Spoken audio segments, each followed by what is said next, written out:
Uma funcionária oferece um copo de leite com chocolate a uma criança. A bebida parece normal, mas misturado ali dentro existe material retirado das fezes de outra criança infectada com hepatite. Aquele menino não está recebendo um remédio, ele está sendo contaminado de propósito. E isso não aconteceu escondido em um porão clandestino. Aconteceu dentro de uma instituição pública de Nova York, com autorização de médicos, pesquisadores e autoridades do estado. E o nome desse lugar era Willowbrook State School. What Willowbrook needs isn't more money.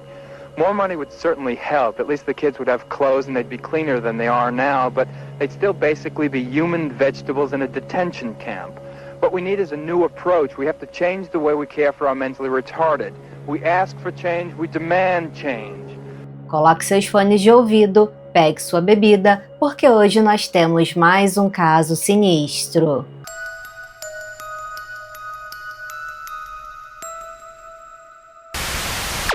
Por fora, Willowbrook parecia um grande campus. Havia prédios de tijolos, gramados e espaço suficiente para passar a impressão de que as crianças seriam bem cuidadas. Por dentro, milhares de pessoas viviam amontoadas. Muitas passavam um dia sem roupa. Algumas ficavam horas no chão, cercadas por sujeira. Outras eram alimentadas às pressas, porque um único funcionário precisava cuidar de dezenas de residentes. Willowbrook foi apresentada às famílias como uma escola especializada, um lugar onde crianças com deficiência intelectual receberiam tratamento, educação e acompanhamento profissional. Só que a palavra escola escondia outra realidade. A maior parte dos residentes não frequentava a aula. Muitos não recebiam fisioterapia, estímulo, privacidade ou atenção individual. O local acabou funcionando como um depósito humano, longe dos olhos do público. Durante anos, pais, funcionários e médicos tentaram denunciar o que acontecia ali.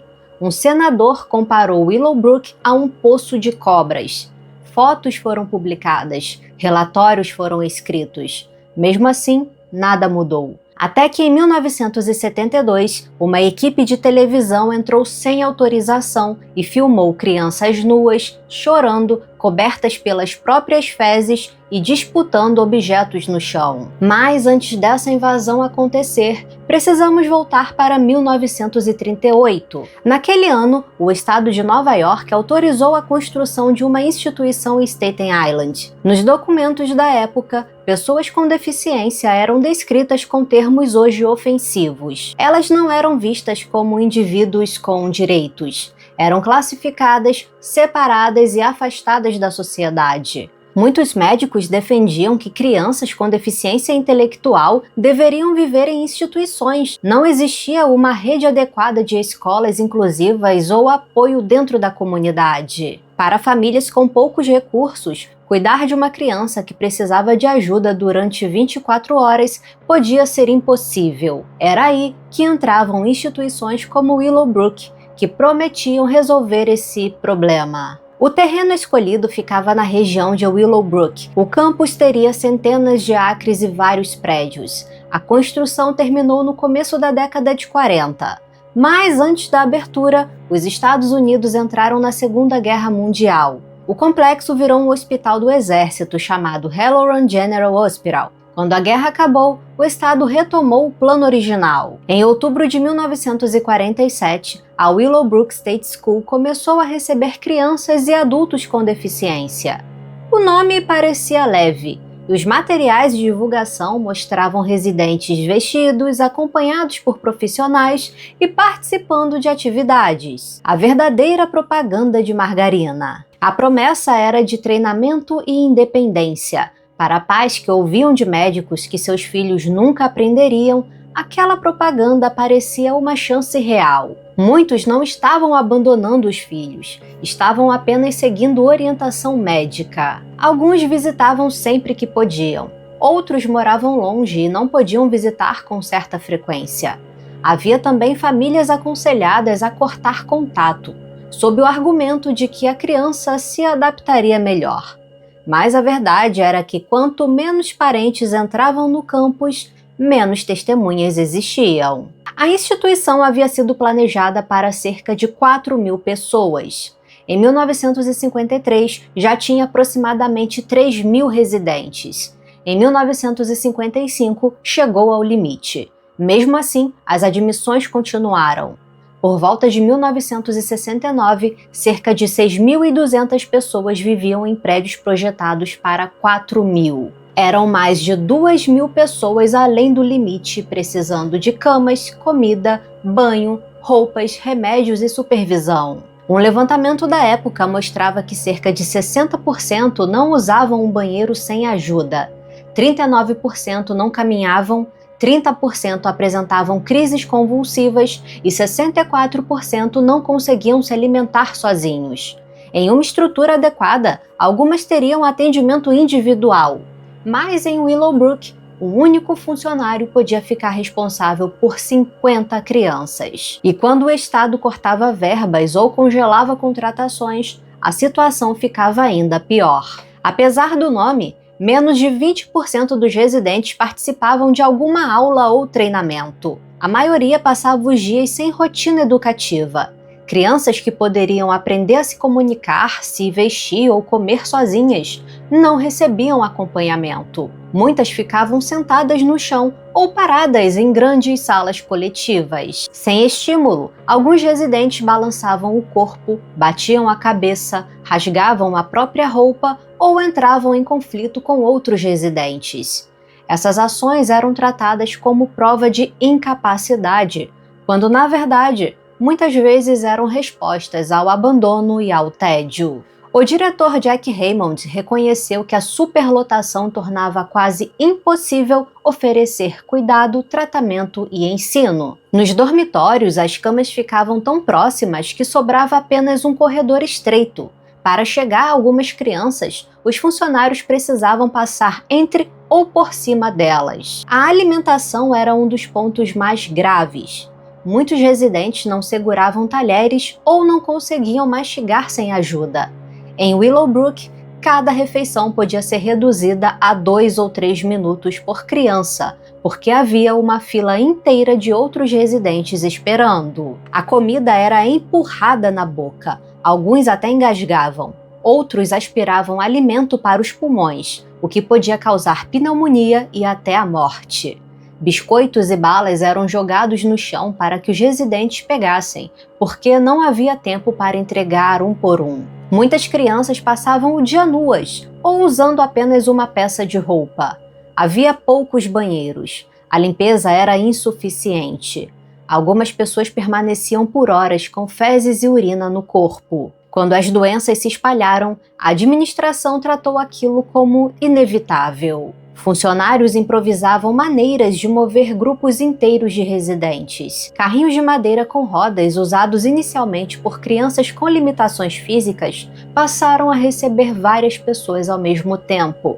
Esses carrinhos também viraram lugares de espera.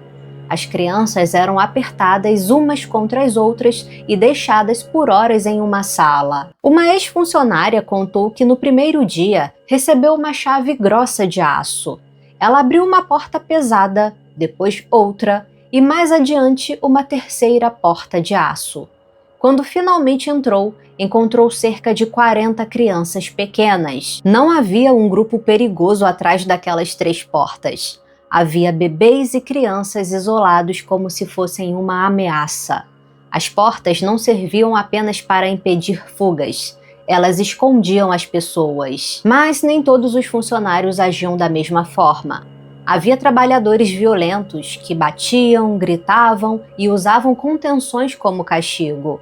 Mas também havia enfermeiros, médicos e cuidadores tentando proteger os residentes com os poucos recursos disponíveis. Alguns tinham medo de pedir demissão e deixar as crianças com alguém pior. Muitos pediam mais pessoal e materiais. Mas a resposta era sempre a mesma: não havia dinheiro. Durante os anos 1960 e o começo dos anos 70, Willowbrook perdeu cerca de 800 funcionários por corte de verbas. Só que enquanto faltava dinheiro para banho, roupa e comida, uma unidade de pesquisa recebia atenção especial. Foi ali que crianças começaram a ser infectadas com hepatite de propósito. A hepatite é uma inflamação do fígado. Os sintomas podem incluir febre, cansaço, falta de apetite, dor abdominal, urina escura, vômitos e pele amarelada. Em Willowbrook, a doença se espalhava com facilidade. Havia poucos banheiros, higiene precária e centenas de pessoas dividindo os mesmos espaços. Crianças passavam o dia cobertas por fezes. A instituição também enfrentava parasitas e infecções respiratórias. Pesquisadores diziam que praticamente toda criança teria hepatite pouco depois de chegar na instituição. Em vez de usar isso para exigir saneamento, controle de infecção e mais verba, médicos viram Willowbrook como um lugar perfeito para estudar a doença. O principal nome do projeto foi Saul Krugman, pediatra ligado à New York University. Ele trabalhou com outros pesquisadores em estudos iniciados em 1956 e mantidos por cerca de 14 anos. O objetivo era entender como a hepatite se espalhava, se existiam tipos diferentes e se alguma forma de imunização poderia reduzir a doença. Naquele período, faltavam testes e classificações claras. Alguns casos pareciam passar por contaminação fecal. Outros estavam ligados a sangue e transfusões. Saul acreditava que Willowbrook oferecia uma população grande, surtos frequentes e crianças ainda não infectadas. Só que a equipe não se limitou a observar quem adoecia naturalmente. Ela provocou a doença. Em alguns grupos, as crianças recebiam gama-globulina, um produto feito com anticorpos retirados do plasma de pessoas já expostas à doença. Depois, elas eram expostas ao vírus para testar se esses anticorpos ofereciam proteção. Em outros grupos, não havia essa proteção. A equipe usou material processado retirado de fezes e também soro contaminado. Fezes de pessoas infectadas eram preparadas, misturadas a leite com achocolatado, por exemplo, e dadas às crianças.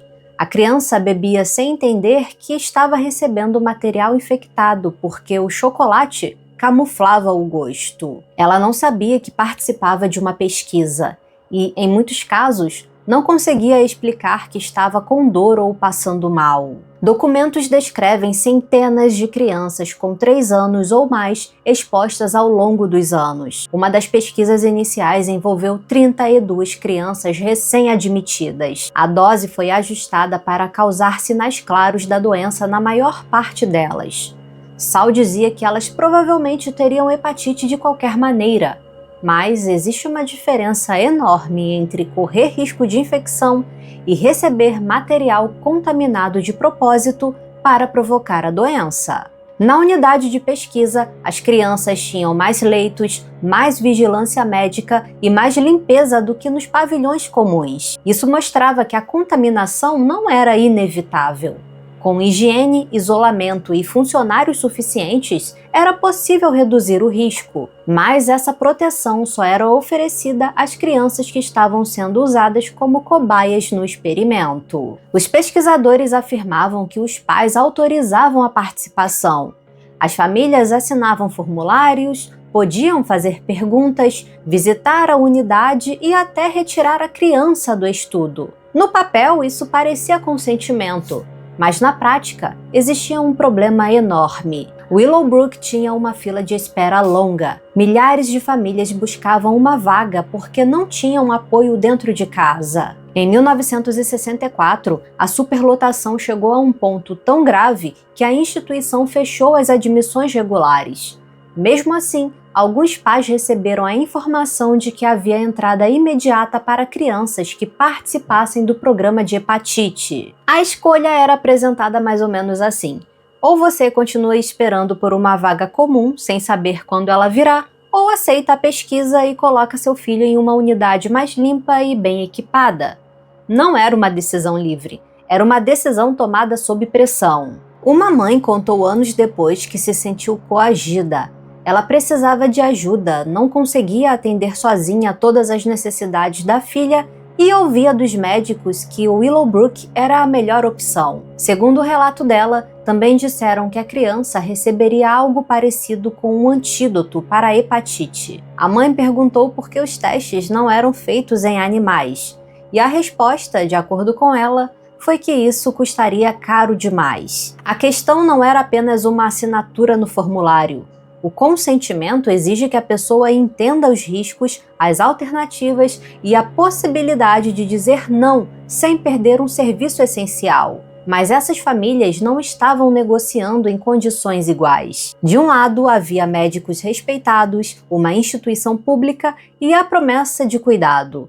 Do outro, pais cansados, com poucos recursos e uma criança que precisava de ajuda imediata. Além disso, as próprias crianças não podiam concordar. Muitas tinham dificuldade de comunicação. Outras eram pequenas demais para entender. Elas eram levadas para a unidade, recebiam material infeccioso e depois eram observadas enquanto adoeciam. Em alguns experimentos, crianças que já tinham passado pela doença foram expostas novamente para avaliar se continuavam imunes. Saul nunca escondeu os estudos. Os resultados foram publicados, receberam financiamento do governo e foram elogiados por colegas. As pesquisas ajudaram a entender melhor a doença e o uso de anticorpos, mas esses avanços foram obtidos por meio de infecção deliberada de crianças vulneráveis. Saul Krugman recebeu prêmios e reconhecimento profissional, embora não tenha descoberto sozinho os vírus nem criado a vacina moderna. Os críticos apontavam que a doença era comum porque Willowbrook tinha higiene ruim e estava superlotada. A hepatite podia ser mais leve em crianças, mas não era inofensiva. E a unidade controlada só existia porque o projeto recebia atenção especial. Em setembro de 1965, o senador Robert Kennedy visitou Willowbrook. Ele entrou nos pavilhões, viu as salas lotadas e conversou com funcionários. Ao sair, ele falou com a imprensa. Kennedy disse que a situação beirava um poço de cobras. Também afirmou que as crianças viviam na sujeira, com roupas em farrapos e em condições piores do que as jaulas de um zoológico. Ele não colocou toda a culpa nos funcionários. Disse que o problema envolvia falta de atenção, falta de pessoal e responsabilidade do governo e da sociedade. Era uma declaração forte feita por uma das figuras políticas mais conhecidas do país. Mesmo assim, Willowbrook não fechou. O Estado prometeu mudanças. Houve discussões sobre orçamento, algumas melhorias pontuais foram anunciadas, mas na prática, nada mudou. As famílias sabiam que algo estava errado. Durante as visitas, nem sempre podiam circular pelos prédios. Não viam onde os filhos dormiam ou o que comiam. Perguntas eram evitadas. Só que havia uma coisa impossível de esconder: o cheiro. Pais descreviam um odor de fezes, urina, suor e falta de banho que ficava preso nas roupas. Mesmo sem ver os dormitórios, entendiam que aquilo não combinava com as fotos usadas nas propagandas. Alguns começaram a se organizar e encontraram apoio dentro da própria instituição. No começo da década de 70, médicos e assistentes que trabalhavam em Willowbrook já não acreditavam que pedidos internos resolveriam o problema. Entre os nomes mais importantes estavam Michael Wilkins, William Browston e Elizabeth Lee. Eles viam as consequências dos cortes e tentavam mobilizar as famílias. Michael atuava em um dos setores mais problemáticos. Ali estavam pessoas com necessidades complexas, muitas sem fala e sem mobilidade. Os profissionais sabiam que abandonar o emprego não libertaria ninguém, e os residentes continuariam naquela situação. Por isso, começaram a participar de reuniões com os pais e a denunciar publicamente a falta de cuidado. Mas a administração reagiu. Jack Raymond avisou que os funcionários envolvidos na mobilização poderiam ser demitidos. Em janeiro de 1972, Michael e Elizabeth perderam seus cargos. A demissão tentou silenciar os dois, só que teve efeito contrário. Agora eles não precisavam mais proteger o emprego. Podiam falar abertamente e levar jornalistas até o local. E por uma falha da própria administração, as chaves de acesso não foram recolhidas quando eles foram demitidos. E essa chave se tornaria uma das peças mais importantes da história. Antes da televisão entrar, A jornalista Jane Curtin, do Staten Island Advance, já publicava reportagens sobre Willowbrook. Ela acompanhou protestos e começou a ouvir funcionários e pais. Jane entrou em alguns prédios com a ajuda de pessoas que trabalhavam ali. O fotógrafo Eric Schwab registrou residentes amontoados, sem roupas e sem atendimento adequado. Mesmo assim, muita gente tentou desqualificar o trabalho da jornalista. Disseram que estavam exagerando, que não entendiam as dificuldades de cuidar de pessoas com deficiência, que haviam escolhido os piores momentos para produzir fotos chocantes. Era mais fácil atacar a reportagem do que aceitar que uma instituição pública mantinha crianças naquela condição. Michael então procurou um amigo que trabalhava como repórter investigativo na ABC7. Esse jornalista era Geraldo Rivera. Michael contou a Geraldo o que acontecia dentro de Willowbrook. O repórter aceitou ir até Staten Island com uma equipe de filmagem. Eles não marcaram uma visita. Eles usaram a chave que ainda estava com Michael e entraram sem autorização em Willowbrook. O que Geraldo encontrou não parecia um setor médico. Crianças estavam nuas no chão. Algumas tinham fezes no corpo. Outras choravam ou gritavam sem que ninguém respondesse. Havia residentes se balançando, batendo a cabeça e disputando pedaços de papel. Alguns estavam com as calças caídas. Outros permaneciam embaixo de pias ou encostados nas paredes. A comida era servida como uma massa sem aparência definida. Geraldo já havia coberto histórias de violência e uso de drogas. Mesmo assim, disse que Willowbrook foi uma das cenas que mais o marcou. A equipe filmou rápido. Eles sabiam que poderiam ser retirados a qualquer momento. A câmera registrou corredores, salas e residentes que raramente eram vistos por alguém de fora. Quando a direção soube das filmagens, reagiu com revolta. Autoridades acusaram os jornalistas de invasão e violação da privacidade dos residentes. Mas essa defesa era bem contraditória, já que dentro de Willowbrook, privacidade praticamente não existia. Os residentes tomavam banho, comiam, dormiam e usavam o banheiro em espaços coletivos. Muitos ficavam nus diante de dezenas de pessoas. O Estado, que nunca garantiu privacidade, tentou usar essa palavra para impedir que o público visse o abandono. Pouco depois, a equipe recebeu permissão para voltar em uma visita oficial. Dessa vez, a instituição sabia que as câmeras estavam chegando, então os residentes estavam vestidos, haviam mais funcionários circulando e as salas pareciam menos desorganizadas. A direção afirmou que aquilo mostrava o funcionamento real do local, mas Geraldo desconfiou, e mais uma vez a equipe voltou sem aviso. Óbvio que as condições eram as mesmas da primeira visita. A diferença entre a visita preparada e a visita surpresa mostrava que a administração sabia como Willowbrook deveria parecer. De volta à emissora, os jornalistas receberam ligações de autoridades estaduais. Havia ameaça de processo e pressão para que a reportagem não fosse exibida. Mas quando a direção da emissora e os editores viram as imagens, a emissora decidiu colocar a reportagem no ar imediatamente. Em fevereiro de 1972, a investigação foi exibida pela ABC7. O especial ficou conhecido como Willowbrook, The Last Great Disgrace. Pela primeira vez, o público não precisava confiar apenas em relatos escritos. As pessoas viam as crianças no chão, ouviam os gritos, assistiam aos funcionários tentando lidar com salas inteiras praticamente sozinhos. Agora não era mais possível dizer que os pais estavam inventando ou que as fotos tinham sido escolhidas para enganar. A reportagem especial recebeu o Peabody Awards por serviço público, mas uma das pessoas mais importantes do documentário não era jornalista, médico ou político. Era um jovem de 21 anos que havia crescido dentro de Willowbrook. O nome dele era Bernard Carabello. Bernard nasceu em 1950 em Nova York, com paralisia cerebral. A paralisia cerebral afeta movimento, postura e coordenação. Ela não significa por si só deficiência intelectual. Bernard tinha dificuldades físicas e de fala, mas entendia perfeitamente o que acontecia ao redor.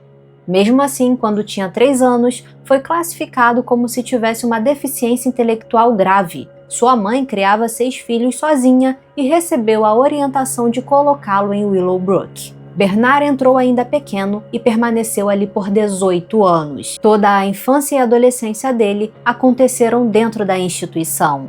Ele viu crianças apanhando, viu pessoas sendo deixadas nuas, viu residentes sem comida suficiente e funcionários perdendo o controle. Também viu amigos desaparecerem de um setor sem que ninguém explicasse se tinham sido transferidos, internados ou se haviam morrido. Como conseguia compreender o ambiente, Bernard sabia que estava preso em um lugar onde não deveria estar. Mas sair não era simples. Ele dependia de outras pessoas para a locomoção e enfrentava uma avaliação que o tratava como incapaz de decidir sobre a própria vida. Quando a equipe de Geraldo entrou, Bernard ajudou a abrir caminho para as câmeras. Aos 21 anos, ele já tinha idade para deixar a instituição. Depois da filmagem, foi para a casa de William e deu uma entrevista. How long have you been at Willowbrook? 18 years. How long were you given physical therapy in school? 5 years. Are you still going to school? No, Why? I'm over age. You're too old? Yes, Would you like to go back to school? yes I do. What would you want to learn if you went back to school? Bring up my reason more. Learn how to read. Right. How is it living on the ward that you live? Disgrace. Is it disgrace? Yes. Why?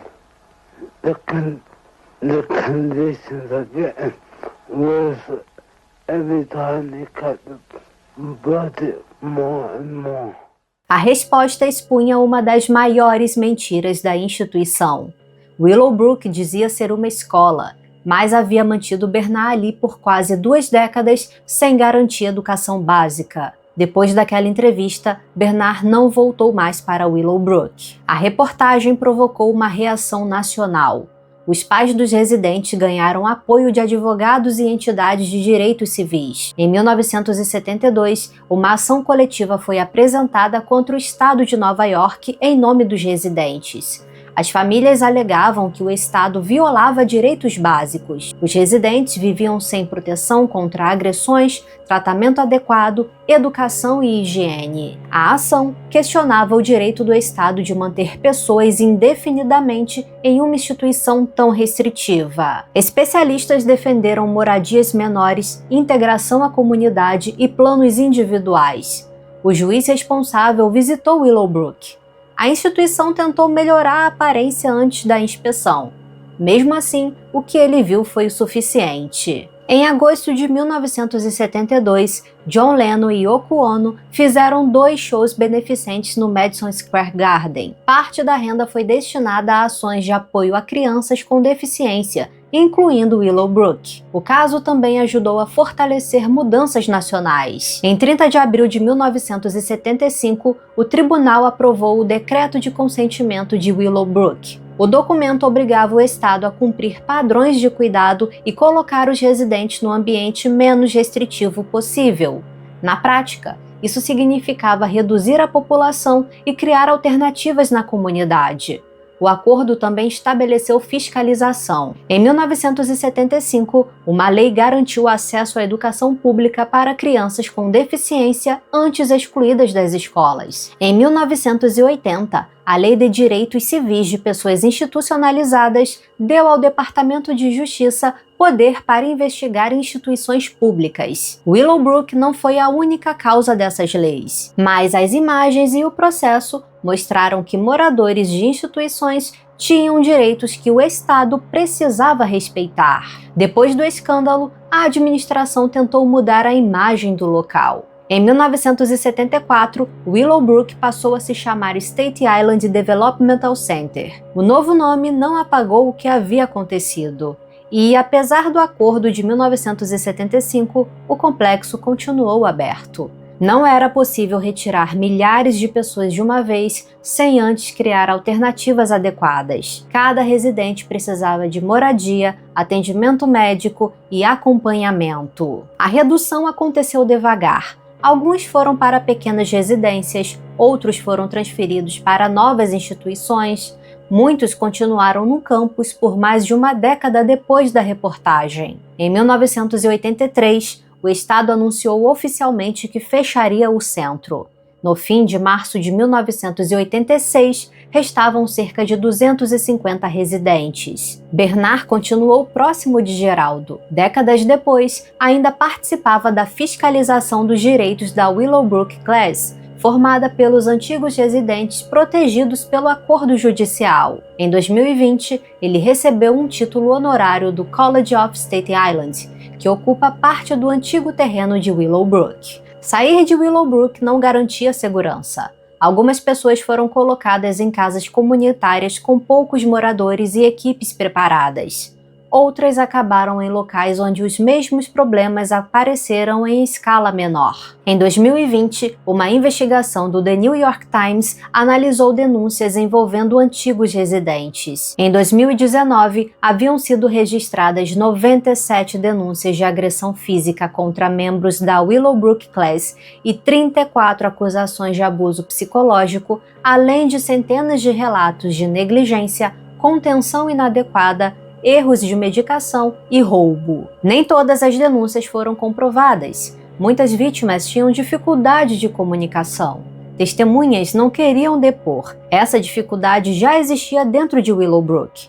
Quando residentes conseguiam contar o que haviam sofrido, suas palavras eram tratadas como pouco confiáveis. Também aparece com frequência a afirmação de que 12.000 pessoas morreram em Willowbrook entre 1950 e 1980. Esse número é repetido em vídeos e textos, mas não existe documentação sólida que comprove esse número. O que está documentado é que houve mortes ligadas à pneumonia, doenças infecciosas, convulsões, desnutrição, engasgos e aspiração de alimentos. Os registros são incompletos, tornando impossível saber o total exato de vítimas da negligência. Mas os depoimentos mostram que uma pessoa podia estar em uma ala em um dia e desaparecer no outro, sem qualquer explicação aos demais residentes. Os estudos de hepatite sofreram oposição mais forte no final dos anos 60 e no começo dos anos 70. Em 1973, a pressão médica, jurídica e pública finalmente impediu a continuidade de pesquisas sem proteções aos residentes. O caso passou a ser usado em cursos de medicina e bioética como exemplo de consentimento comprometido e uso de uma população vulnerável. As normas federais para pesquisas com seres humanos foram fortalecidas nos anos seguintes. Hoje, estudos envolvendo crianças precisam passar por comitês de éticas, apresentar risco mínimo ou benefício direto e obter autorização clara dos responsáveis. Em 17 de setembro de 1987, os últimos residentes deixaram o Staten Island Developmental Center. 40 anos depois da abertura, Willowbrook finalmente fechou as portas. Parte do terreno foi incorporada ao College of Staten Island. O local também passou a abrigar o Willowbrook Mile, um percurso que registra a história da instituição. A proteção judicial dos antigos residentes continuou ativa. Bernard permaneceu ligado ao grupo responsável por acompanhar essas garantias. Em 1986, Saul Krugman publicou um artigo revisitando o projeto e continuou defendendo o que fez. Ele morreu em 1995, ainda defendendo a validade científica e ética dos estudos de hepatite. Willowbrook se tornou uma referência porque reuniu crianças, deficiência, dependência do Estado, pressão sobre os pais e contaminação deliberada em nome da ciência.